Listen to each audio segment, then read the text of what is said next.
Hello my story lovers, welcome back to a new story. So friends, आपने बहुत सी love story सुनी होंगी, लेकिन आज की हमारी कुछ लव स्टोरी बहुत ही अजूबा लव स्टोरी है।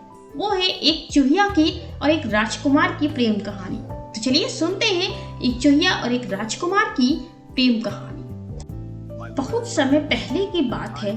एक विशाल राज्य में एक न्यायप्रिय परंतु वृद्ध राजा रहता था। उसके 3 बेटे थे, बड़ा तेजोमय, दूसरा उदय और छोटा अभिनव। जब राजा वृद्ध हुआ तो उसने सोचा कि अब अपने बेटों का विवाह कर देना चाहिए ताकि राज्य का भार वे संभाल सके। एक दिन उसने अपने तीनों बेटों को बुलाया और कहा, बेटों, तुम तीनों इस राज्य के उत्तराधिकारी हो, पर विवाह योग्य भी हो। तुम में से हर एक को अपनी पत्नी स्वयं किस्मत के अनुसार ढूंढनी होगी। मैं तुम्हें एक एक धनुष बाण देता और एक एक तीर।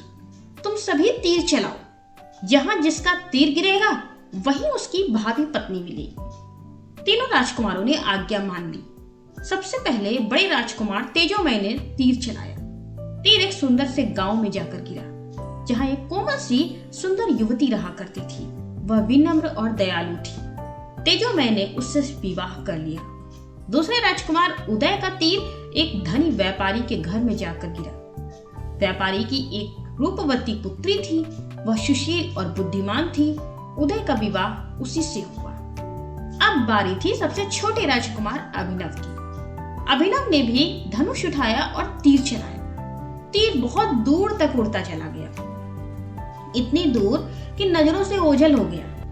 अभिनव घोड़े पर बैठकर सवार होकर तीर की खोज में निकल पड़ा। तीर जंगल, नदी, पहाड़ सब पार करता हुआ अंततः एक घने अंधकारमय जंगल में जा पहुंचा। वहां उसने देखा उसका तीर एक छोटी सी चूहिया के मुंह में अटका हुआ है। राजकुमार यह देखकर आश्चर्यचकित रह गया। उसने मन ही मन सोचा, ये कैसी विचित्र बात है। अब मैं किससे विवाह करूंगा? क्या मैं इस चूहिया से विवाह करूंगा? वह लौटने ही वाला था कि अचानक वह चूहिया बोली, राजकुमार, ऐसे कैसे लौट जाएंगे? आपके पिता ने वचन दिया है ना, ये तीर जहां गिरेगा वहीं आपको पत्नी मिलेगी।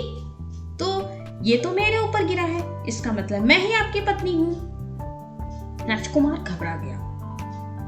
तुम मेरी पत्नी कैसे हो सकती हो? तुम तो मनुष्य ही नहीं हो। मैं तुमसे विवाह कैसे करूंगा? चूहिया मुस्कुराई। आपके पिता का आदेश ही आपका धर्म है, राजकुमार जी। राजकुमार कुछ देर सोचता रहा, फिर बोला, ठीक है, मैं पिता से जाकर पूछता हूँ पहले। पिता का आदेश ही सर्वोपरि होगा। वह चूहिया को अपने कपड़े में संभाल कर महल लेकर आया और राजा को उसने सारी बात बताई। राजा ने भी कहा, बेटा, वचन का पालन तो सर्वोच्च धर्म है। इस तरह अभिनव का विवाह उस चूहिया से हो गया। दोनों बड़े भाइयों ने जब ये देखा तो वे हंस पड़े। अरे देखो देखो, हमारे छोटे भाई को दुल्हन भी मिली तो चूहिया, अरे इसे शादी करने को इंसान नहीं मिला। राजकुमार अभिनव मौन रहा। उसने अपने भाग्य को स्वीकार किया। कुछ दिन बीते। राजा ने अपनी तीनों बहुओं की परीक्षा लेने का विचार किया। उसने कहा, मैं देखना चाहता हूँ कि मेरी कौन सी बहू सबसे सुंदर सिलाई कढ़ाई कर सकती है। मेरे लिए एक राजकीय कमीज तैयार करा। दोनों बहुएं उत्साह से काम में लग गईं। अब अभिनव परेशान था। मेरी चूहिया भला कपड़ा कैसे सिलेगी? उसे तो सिर्फ काटना ही आता है।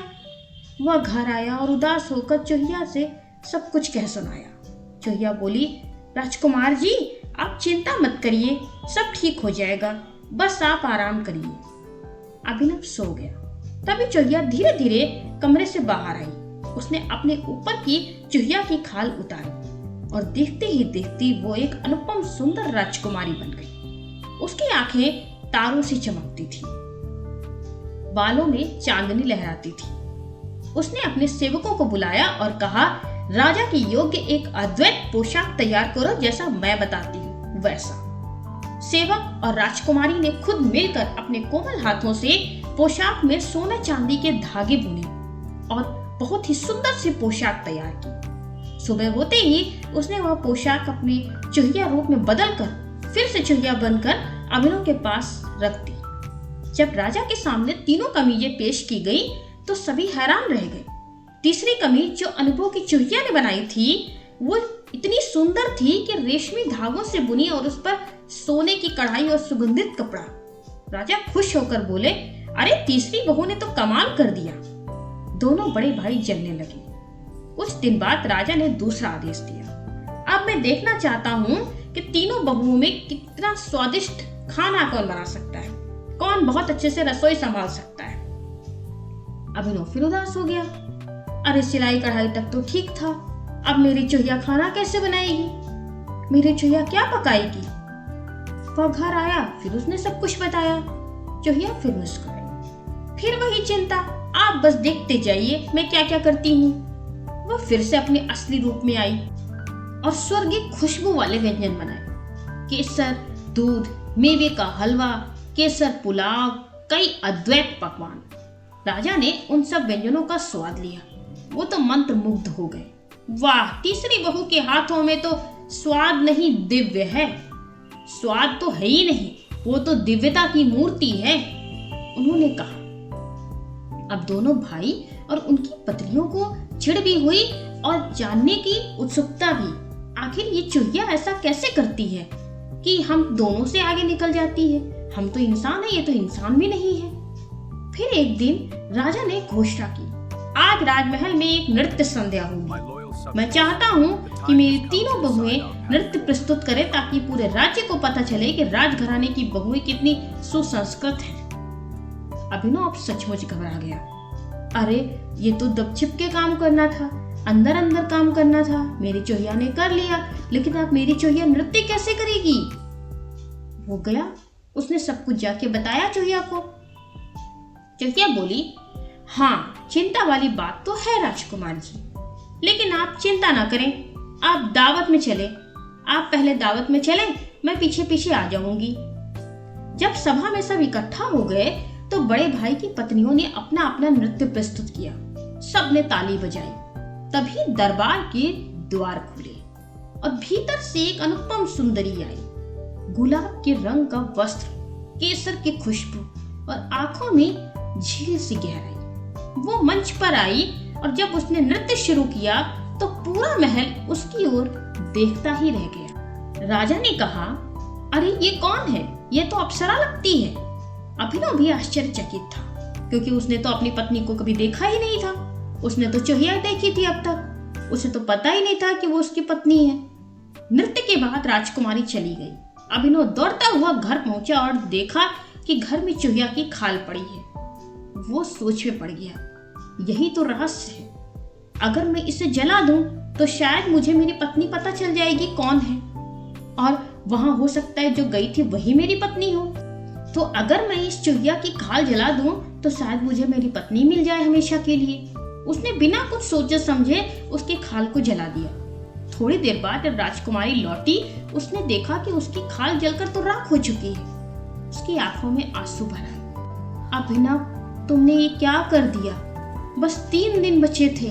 3 दिन रुक जाते तो मेरा श्राप खत्म हो जाता और मैं सदा के लिए तुम्हारी हो जाती।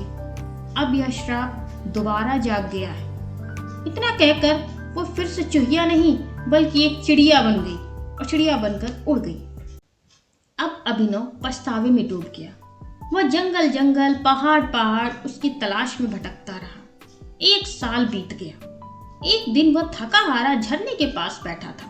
तभी एक बूढ़ी औरत आई। उसके बाल चांदी जैसे चमक रहे थे, आंखों में रास्य था। वृद्धा बोली, राजकुमार, जिसे तुम ढूंढ रहे हो वो कोई साधारण चिड़िया नहीं, वो राज्य की राजकुमारी थी, जिसके पिता ने उसे अभिमान में आकर श्राप दिया था कि वह चूहिया बनकर जन्म लेगी। जब तक कोई सच्चे दिल से उसे प्रेम ना करेगा तब तक वह श्राप समाप्त नहीं होगा। तुम वही हो जिसने उसे सच्चे मन से प्रेम किया, पर तुम्हारी अधीरता ने सब बिगाड़ दिया। अभिनव की आंखों से आंसू बहने लगे। माता, अब मैं क्या करूं? वृद्धा बोली, वह अब एक जादूगरनी के महल में कैद है। यदि तुम सचमुच उससे प्रेम करते हो तो उसे मुक्त करो। अभिनव ने साहस जुटाया। वृद्धा की दी हुई जादुई तलवार लेकर वह जादूगरनी के काले महल में पहुंचा। वहां चारों ओर आग की दीवारें थी, अंधकार था, भयावह आवाजें थी, पर सच्चे प्रेम की शक्ति अटूट थी। उसने हर बाधा पार की, मंत्रों से लड़ा और अंततः जादूगरनी को हरा दिया। जादूगरनी के नाश होते ही चिड़िया का रूप मिट गया और राजकुमारी अपने असली रूप में आ गई। उसकी आंखों में प्रेम की चमक थी। अभिनव, अब मेरा श्राप समाप्त हो गया है, उसने कहा और अभिनव ने उसे गले लगा लिया। दोनों महल लौटे। राजा ने खुशी से उनका स्वागत किया। सच में सच्चे प्रेम की शक्ति सबसे बड़ी होती है, राजा बोले। और इस तरह राजकुमार अभिनव और उसकी चूहिया राजकुमारी सदा के लिए सुखपूर्वक रहने लगे।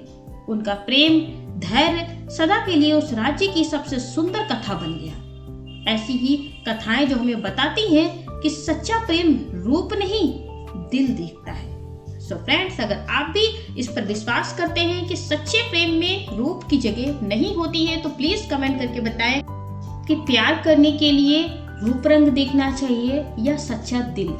तो अगर कहानी पसंद आई हो प्लीज एक छोटा सा लाइक करिएगा, चैनल को सब्सक्राइब करिएगा, क्योंकि ऐसे ही मजेदार कहानियां हम इस चैनल पर आपके लिए लाते रहते हैं। और अगर आपने वीडियो यहाँ तक देखी है तो उसके लिए आपका बहुत बहुत धन्यवाद।